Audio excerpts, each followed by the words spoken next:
Good evening to you. I'm David Wade. And I'm Lisa Hughes. Florida Governor Ron DeSantis says he's responsible, but some of the migrants say they came from Texas.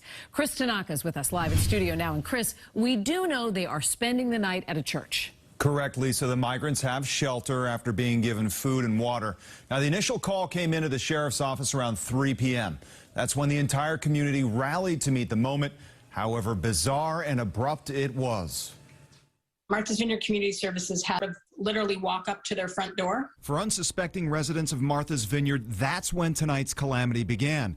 But for the 50 men, women, and children flown there, none of whom spoke English, the trip began much earlier and much farther away. From what we found out by talking to the people, they're originally from Venezuela. They were flown here.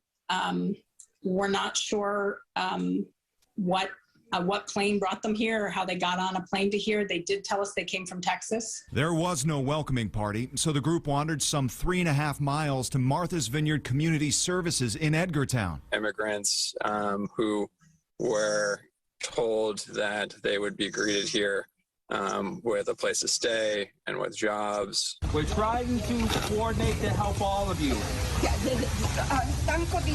The group includes some elderly people and children as well. They're using children as political pawns, but the island community has really rallied together. All of the migrants tested negative for COVID and were given food, water, and shelter for the night.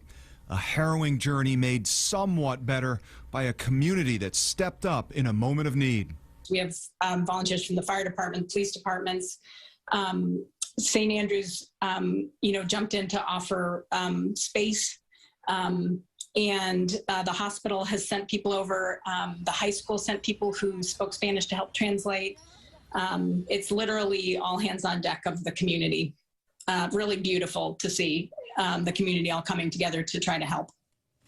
And the community continues to rally behind the migrants. Dukes County has opened emergency shelters and is asking for volunteers. We've got more information on CBSBoston.com. Chris Tanaka, WBZ News. A great effort with very little notice. Tonight, Florida's governor says his office organized the migrants' journey to Massachusetts as part of that state's relocation program. In a statement from Governor DeSantis' office, it reads in part, quote, states like Massachusetts will better facilitate the care of these individuals who they have invited into our country by incentivizing illegal immigration through their designation as sanctuary states and support for the Biden administration's open border policies. Now, so far, Governor Baker's office has only said that the state is supporting local efforts to care for the people who have arrived. David.